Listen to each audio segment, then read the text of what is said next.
Colin Rocker, welcome to The Creator Incorporated. I'm pumped about this. I'm excited. Thank you for being here. Of course. Happy to be here, man. So a lot of reasons why I'm excited.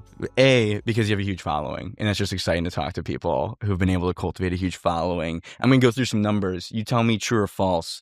21K on LinkedIn, 238K followers on Instagram, 121,000 followers on TikTok. True. You've done your homework. At least I got one thing right. And we've got Gino too to fact check if you need anything. Right. But he is on our payroll, so it might be a little. That's amazing. No, I would never Kanye you. I don't know if you saw that clip. He went on Piers Morgan like earlier this week, and Piers messed up like his Twitter follower. Like apparently he was like at 33, and Piers said like 32, and Kanye just completely freaks out. So that's not that's all we're dealing with today. Do you think he has like an Apple Watch or something that just has a constant counter or ticker on his follower count? He has a lot of things going on that no one knows about. That's it, right. And here you go, a little transition. People know what you have going on, Colin, because you do a really good job of sharing your story, and we'll jump into all that. Talk about your journey. Talk about the career going from a white collar corporate job and transitioning to content, and then how you even got into that first job too, which I think is cool. So I think let's start from the top. I mean, can you explain maybe in your words what your content is, what you create, what you're passionate about? Sure. So I think the easiest phrase to sort of sum up the context of who I am online is I consider myself a first generation professional in corporate America. And so my dad was a plumber. My mother worked in early childhood education. And so when I started to figure out like what I wanted to do in my career, I sort of followed the prestige herd of like, okay, you got to go into tech, consulting, or banking. I ended up in consulting. And so when I started that job, I remember my very first day, I showed up late, sweaty, and I smelled like cigarettes because I booked the smoker room, the cheapest room at like the motel that was a walking distance from the client site because I was trying to save money, right? Whereas the whole team strolls in, in Uber Blacks from like the Grand Hyatt, 20 minutes outside the office because that's what you did, right? And so that was just a small example of some of those rules that just like no one tells you, right? And you sort of got to figure it out as you go. And so I was making content sort of talking about my journey through corporate at first. I grew a humble audience on TikTok at first because nobody was really in 2020 doing a lot of that content, right? We were still dancing, we were still lip syncing, right? And so I felt that it was a little different, and I was 24, 25 at the time. And so I also think it's like that younger audience was starting to think, how do I make money and become, successful? Oh, there's this other career path. Let me learn about it. So I think I sort of rode that wave. Then I got over onto Instagram. Then later now I'm on LinkedIn, and sort of those are the big three that I focus on. And I'm also a community builder. I host my own networking events here in New York City, and I speak from time to time. It's fantastic. That's awesome. I think it's so funny you bring up, the early days of TikTok. I mean, you've been in this content game now 5 years. Yeah. And I'm sure things have changed a lot, but it sounds like you stayed kind of true to the same kind of, first generation, giving advice, helping people navigate corporate culture. There's a bit of an evolution there, actually. Okay. I will say when I started out, it was very tactical, very value driven, right? Because that's what I found online was like, if you want to grow a brand and you don't want to do like, you have to like, there's this whole thing, you have to like entertain, inspire, educate, right? And so I chose like, I'm going to educate. So I showed up every day and it was like, here's a tip on your resume. Here's a tip on the job search. Here's a tip on what to wear to work, right? And that got me to sort of my first maybe 100K across platforms. But I wasn't too excited about the content I was making. And there were so many other people now making very similar stuff. And so it's like, how do you stand out, Right. And so for me, I wanted to look inside myself and figure out like, what am I doing that's different and what about me is different? And sort of that's where that phrase first came from. So that's probably been 2 years that I've actually been just like trying to get as specific as possible and trying to open up other parts of my life, right? Like I wouldn't consider myself a dad creator or a relationship creator, but I'm in a marriage and I have a kid, right? And so I'm bringing those elements into my videos and talking about how it's related to someone who like, I think I'm still very career minded, right? I'm very success minded, but I have to balance that now with also my desire to be a good man at home. And so I think that's also something that's been, helpful. I think that's cool. Like bringing people in and not necessarily just doing the thing where you sit in front and you give advice in your, studio. That's right. And because maybe that works for some people, but my belief is that if you're building a true community, you need to let people in a little bit. That's right. To give them context. Yeah. Because your advice is only as good as the context that's behind it and like your journey and your story. That's very true. I think that's where, like, that's how I view the phrase authenticity, right? It's very much a buzzword. People have a million different ways of defining it, but I feel like the context is so important, right? Because I haven't made $1 million. I haven't raised a bunch of VC money, right? I've never led an incredibly large organization or team or company, but coming from where I came from, like, I talk about in my content how I was like class president, prom king, and I won like most likely to succeed. But then like when I graduated high school, like later that month, my family got evicted, and so it's like the dichotomy of like all these things. And so coming from that sort of origin story to where I am now in my career, it's like people like that gradient and it's relatable, right? I don't come from an environment where this was sort of very, natural or easy or like given to me, right? Yeah. And so I think people like really resonate with that. I want to talk about that. So when you're getting into the corporate world and you have the story, the example, you go in the smoker room to get to the client site, how did you figure out all this stuff? Was it just like That's a good question. You just a lot of headbanging, right? Yeah. But like I think I did have a really good first manager, and I didn't realize that at the time, right? It's like I forget about every element of your professional journey, but it's like you don't realize when you're in it, like what it is sometimes, right? And so like I had a really good manager that was really good at advocating for me and also like inviting me into rooms that I wouldn't have been in otherwise. And so I was able to observe a lot. But a lot of it was also I had a very low ego. And so like one of the things that really, really helped me that actually I got a lot of pushback on when I started to share this tactic, if you will, on social media was that if you're young, right, I talk about like, if you want a seat at the table, sometimes that means planning the dinner. And so I would be in consulting, right? I would be the person planning the client dinners and like the team dinners, right? And it's like I got hours and hours of free mentorship and FaceTime and exposure to people who were very senior that taught me a lot at, the hours of 8 p.m. to 10:30 p.m., right? And I'm going back to the hotel and working until midnight, right? Other people weren't doing that. But early on doing that when I was 22, 23, 24, I felt like I was able to leapfrog, because I was able to put myself in a position, it's like go low to sort of go high again, right? Yeah, you pick up so many soft skills invariably, and it is good. It is good to be, good at your job and be able to do the core elements of the work. But it feels like as you grow in your professional career, as you're trying to like get promoted, keep working up, you need to have a level of soft skills to, advocate for yourself and know how to be in that room and know how to act in the room. And it's like there's two sides of it, because there's one side of me that's like it's so dumb that there's these corporate rules that exist, that like you have to act a certain way. When you go to a client lunch, you only order a Caesar salad because that's what that's what someone else ordered, and you don't want to have a handheld food. Don't get the ribs. Don't get the ribs. There's one part of me that's like that's so dumb, but then there's another part of me that's like, oh, that's just I don't know. It's corporate manners, if you will. Did you play sports growing up? Yeah, I did too. Sports. Right, and so it's like there's so many. That's the analogy I like to use because it's like there's so many rules, right? Especially if you're in a team sport, right? Of things you can do, things you can't do, even if things, even if you want to do them differently. And so how I always talk about it is it's like once you at least know the rules, you can at least decide whether or not you're going to leverage them to win the game. Because it is a game, right?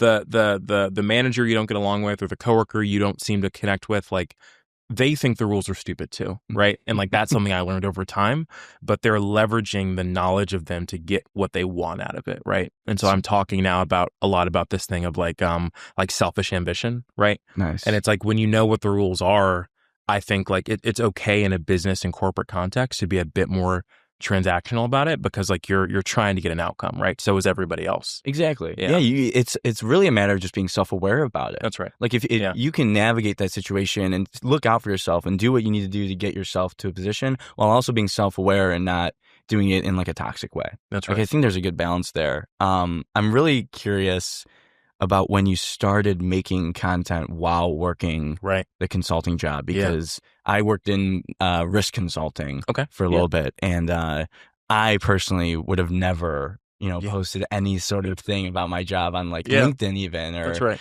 any of that. So I want to hear about, how you started. What was like that first video you made, if you Of course. remember? Yeah, no, of course I remember.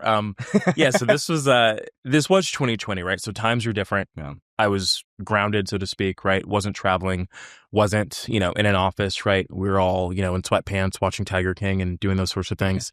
But the first videos I made actually had nothing to do with career. So I got on TikTok and I was like, okay, let me just start making content. People are blowing up, people are making money. Let me see if I can like take advantage of this, right? In this like lockdown time. And so I made some workout videos. I made like business news content. I made like motivational quotes and that sort of stuff, Cool. right? No one cared about any of that, right? None of it resonated. And it wasn't until I started just like it was the background context of another video, just the fact that I had this job, right? As I was sort of like trying to cook or work out or go about my day or something. And that's what people wanted to learn more about. And so I literally just like kind of fell into this career niche. And I think because of, again, my background, the fact that consulting is sort of set up to be very, cloak and daggery, right? Like they're trying to hide what they're doing so people don't know, especially if you're young. Right. I think those two things are sort of working in my favor and people wanted to learn more about it. But early on, I mean, I was terrified. I mean, I think like it's that whole thing of like, if your early videos don't make you cringe, you're not growing, right? Sure. And my early videos make me cringe. Like I'm not even looking, I don't know where to look, right? Like I'm looking off in the wall or something. I'm like, I'm pausing and I'm stuttering and I'm sweating. And it's like, I was not natural in front of the camera at all. Yeah. But it was sort of something where very early on, I got enough validation and comments from Yeah. the people I was talking to, like, this is helping me. Thank you so much. And that sort of, that kept me going to sort of work through the cringe and the awkwardness of those early first 100 videos. For sure. That points you in the right direction, that validation early, or people that believe in you early and kind of like come in and join you on that content. I'm curious, did you receive the same kind of validation from your coworkers, or did they ever find out? Oh man. This could be a much longer podcast. Yeah, yeah. No, it's Like, was that so a thing though, where they ever like, hey, stop absolutely. posting? No, well, never stop posting, Okay. but definitely, I was aware of it. It's so funny, right? Because I think one thing I had to learn is that like, if you're making something that isn't for someone, you can't expect them to understand, right? Okay. And so I would say for my managers and like leaders inside the company, they were never going to get it or why I was doing it, but my job that I learned was to make sure that they knew that it wasn't going to encroach or impede on my day-to-day work responsibilities, Mhm. right? But for people who are, at level or below, like, interns or analysts, once I'd, got into more senior roles, yeah, they definitely knew. I would say like I was working for a startup at some point and we were in like a big shared office space, right? Where there are a bunch of different companies in the same sort of general area. And I can't tell you how many times I'd be like in a client conversation or walking to get coffee and somebody would like sort of stare at me, right? And then they'd come up and they'd shake my hand. After I just got, chewed out by my manager, right? It's like, what the fuck? Like people are listening to you, for career We're like, advice. hope you enjoyed that Yeah. run-in, Colin. Exactly. So yeah, it's always been interesting, but it never really truly affected like the work I did day in, day out because I saw it as separate things, right? Maybe I am filming a 2 to 3 second clip of me typing on a laptop or walking into the office. But once I went into that building, it was a very different, like, I'm here to get a job done. Yeah. And then once I left, put the footage together, record a voiceover, put it out, and it was a different thing. Love that. Yeah. Okay, so that's awesome. I'm glad that was the case. And then at some point, you end up transitioning to becoming a full-time content creator. That's right. Was there a big thing that happened? Was it like a Oh, cinematic movie moment? I'm thinking, depending, Braveheart. yeah. It was a cinematic movie moment, Okay. but not the movie you're thinking of. Probably more akin to like a plane crash or like a car accident, So I actually I got let go a week before my son was born. Wow. And so it created this immense pressure for me to immediately sort of replace and exceed, right, that salary, replace that income. At the time, I was making some money from content that I wasn't spending. So I had a little bit of a nest egg, right?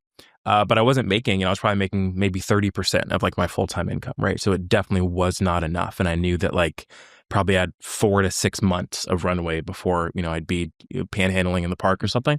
And so I kind of had to lock in and really like talk to my talent manager who I was working with at the time and say, hey, like, I need more business. I need more deals, right? I started doing a ton more networking. And so I was going to any and every event, going on any and every podcast, getting on as many platforms as I could, and sort of putting as much of my face out there as possible so people knew I existed and that I made good content. And so over time, it took probably about 6 months, but I ended up sort of, replacing that salary, and it's been good so far. It's continued to grow.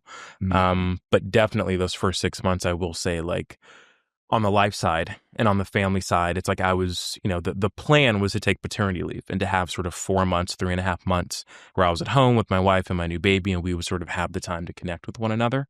And so I wouldn't call it a regret, because I don't know if I was in that same position again, if I would have done something different, but I definitely wasn't as present as I would have liked to be at that moment in my life. But, something happened out of my control, and I had to take action. Yeah, you had to adapt. And Yeah. it's the thing about even, locking in partnerships or sponsorships or revenue deals in the content game is it kind of does lag. There's a Hmm. lag to it. That's right.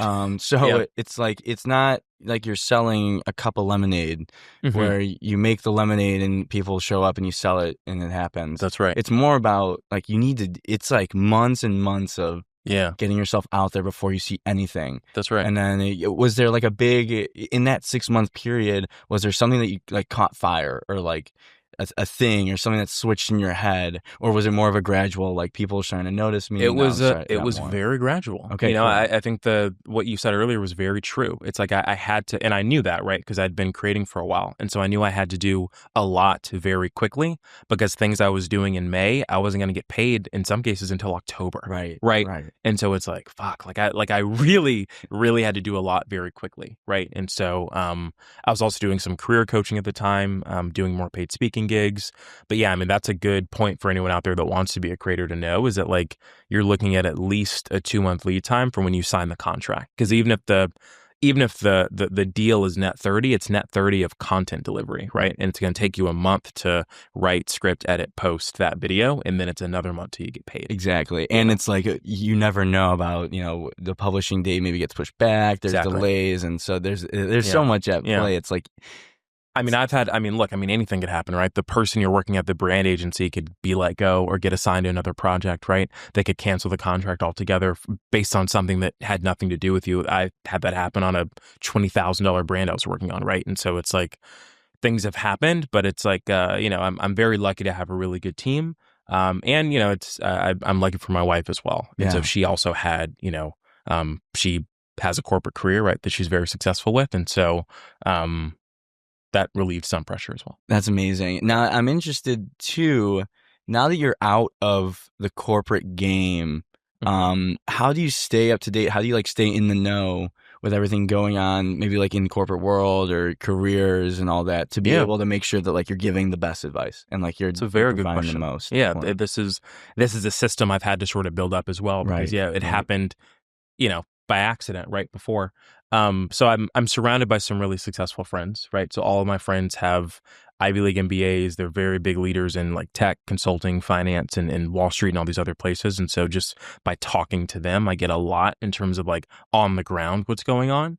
But I'm also subscribed to a number of newsletters. I'm on LinkedIn a lot, and so I'm also reading a lot about like the labor market and trends, and AI is a big thing, and hiring market stuff. And so I try to absorb as much stuff as possible, and then give myself enough time to turn that into like actually, excuse me, All good.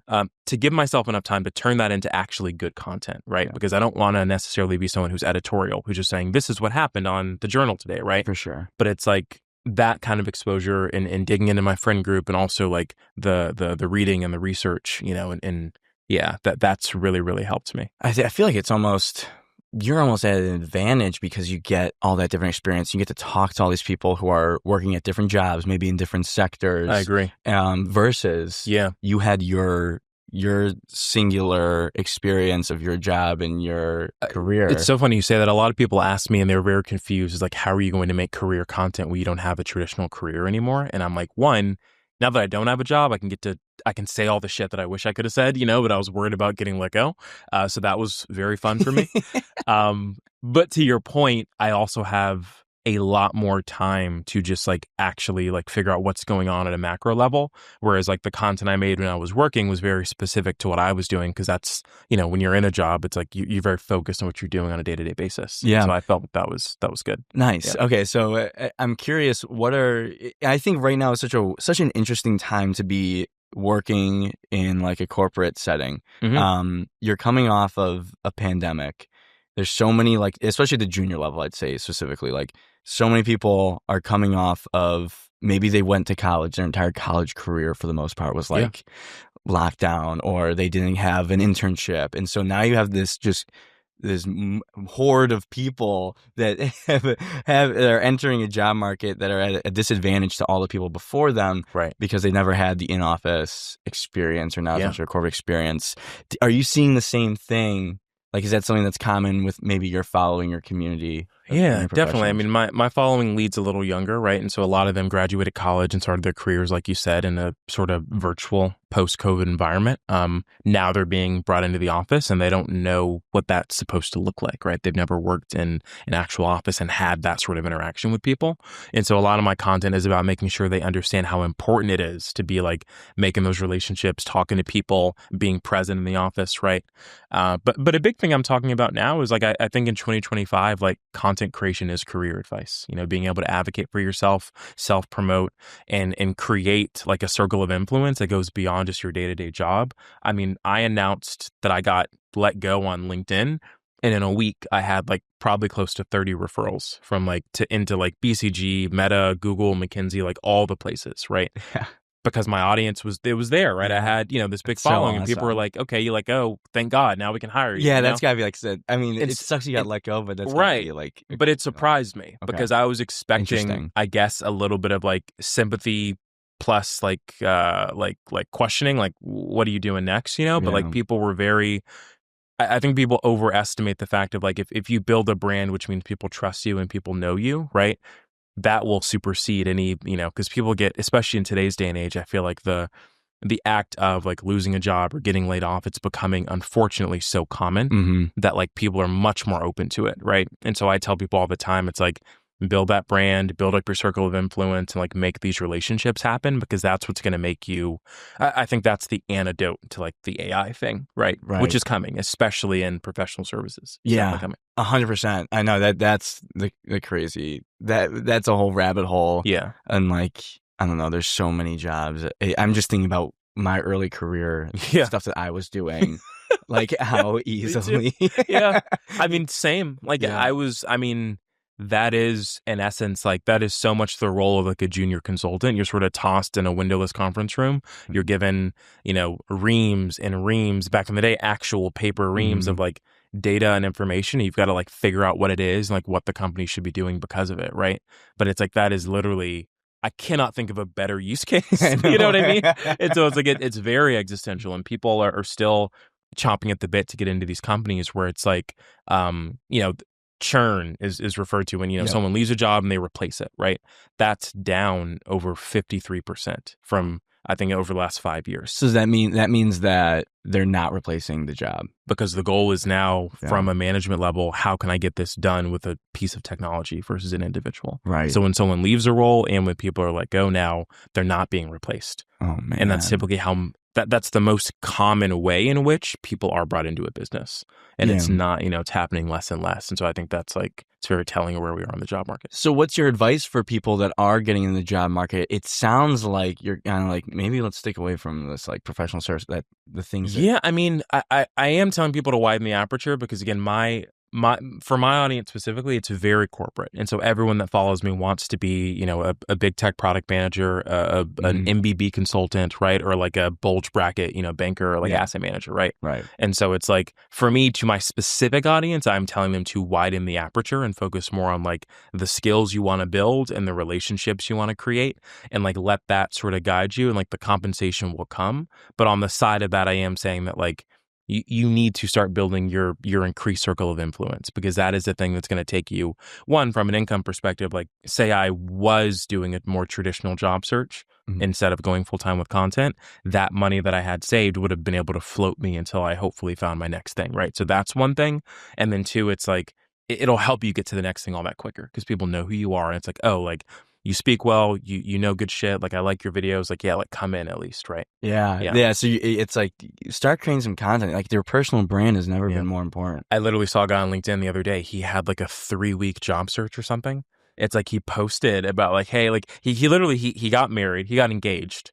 He posted about that. 3 days pass. He posts he got laid off. 3 weeks pass. He posts he has a job. And this is guy, he's got maybe less than 10,000 followers on LinkedIn, That's right? But he posts crazy. every day. And it's like people know who he is. And it's like that literally like that's how that's happening, right? Uh-huh. Whereas there are people who have been senior engineering leaders at Google for 20 years, they lose a job, no one knows who they are, and That's it's like they're brutal. struggling, right? Yeah.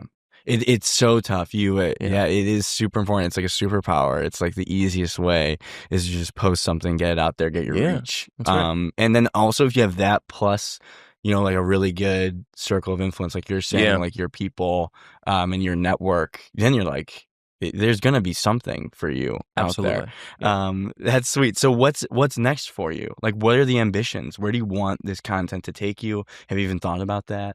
Yeah, so I've got an evolving perspective on the idea of like goals and sort of what's next, right? I feel like for the vast majority of my life, it's like, you think about Maslow's hierarchy, right? It's like, I don't want to be in danger of being evicted. I don't want anybody coming in here and taking my shit, right? I want to be able to sort of support myself and the lifestyle that I want to live. I think right now I've gotten to a place where it's like, I really fucking enjoy waking up and doing what I do every day, right? And so I think for me, the win is to be able to continue to play the game that I'm playing right now, Mm. while also continuing to grow it and evolve it as I evolve, right? It's like I was talking to Varun, who I know you're Yeah, connected with, yeah. about this yesterday. And he was saying that like for him, like content has become almost like spiritual work, right? Because it's like to make content that really moves people, it has to move you, Mm. right? And my best videos have been about very frank conversations I've had to have with myself in terms of like work-life balance, my own career path, my relationship with my wife, my kind of fucking around that I'm doing as a dad. And I don't know what that is at all, right? And I'm still figuring that out. And I'm very honest with my audience Yeah. about that. Because I don't present myself as an expert in that at all. That kind of stuff has been really, really helpful for me. And so yes, like I want to write a book one day. Maybe I give a commencement speech at like a college or something. Yeah. Maybe I own a car at some point. Like, like I've got very modest goals, but for me, it's like to continue to be in a position where I get to wake up and through my stories that I'm telling and the parts of my life that I'm revealing, people are excited about what I have to say and they stop me in the street and they say like, this tip you gave me helped me create the life I have now. Like, I mean, I can't imagine a life that's better than that. Yeah, is it hard balancing the idea of, I mean, you've already been able to put yourself and your family in such a wonderful position as a first gen professional. Is it hard to balance the idea of like, we did it, this is awesome, we're not going to get evicted, this is fantastic, versus continued ambition and continued growth and like wanting to keep getting better all the time? Is that difficult? It can be difficult in a place like New York, right? Yeah. Because this is a place where, for better or worse, there's always another level, right? Mm-hmm. My ambition and everything I've accomplished, I give it to this city because it has been an incredibly driving force in terms of like what I go out to do. But it's like, yeah, I mean, you go to social media, you go outside your door, you see people all the time, that are at a step or 10,000 steps Sure. ahead of you, right? I choose to see that as inspiring, but it's like you can't help but play the comparison game, right? And again, like I want more, but I'm okay with sort of the trajectory I'm on right now, right? Love it. And so it's like that's sort of how I see it. And everything is relative. It's like I've definitely had conversations with people where you meet someone and it's like, they've gotten to this place in their career, they're making this money, they've got this life, and they look at me and it's like, oh, but I wish like, you know what I mean? Yeah, I wish totally people get stopped it. me I in the street. totally I get wish it. my videos blew up, and I'm like, but you've got all this, right? And so it's like Yeah. everything is so relative. It's just how you choose to view it, and That's right. I love that you have the perspective to understand at this point in time, like you love what you're doing and like you're enjoying it, versus like just being obsessed with the idea of like getting that next follower or getting that next big deal or whatever. You are in a position where you're doing what you love, and it shows through with the content. That's Like right. you can tell that you love what you're doing. Yeah. And there's no formula, there's no like way to hack that I algorithm. don't think so. You just have to be authentic to yourself, and like we were talking about earlier, so it shines through and it's sick. It's awesome. Like I get amped up talking about it. Thanks, man. But yeah, I appreciate the time. This has been a blast. Likewise. Colin, I thank you so much for coming in. It's inspiring for us. Yeah. I hope this is inspiring for like my friends that are in their corporate jobs. Maybe keep pushing, follow Career Colin. How can people reach out to you, Colin? Yeah, so I'm basically on all platforms at Career Colin, and then on LinkedIn under my name, Colin Rocker. Yeah. Amazing. Well, thank you so much. Of course, man. Thanks.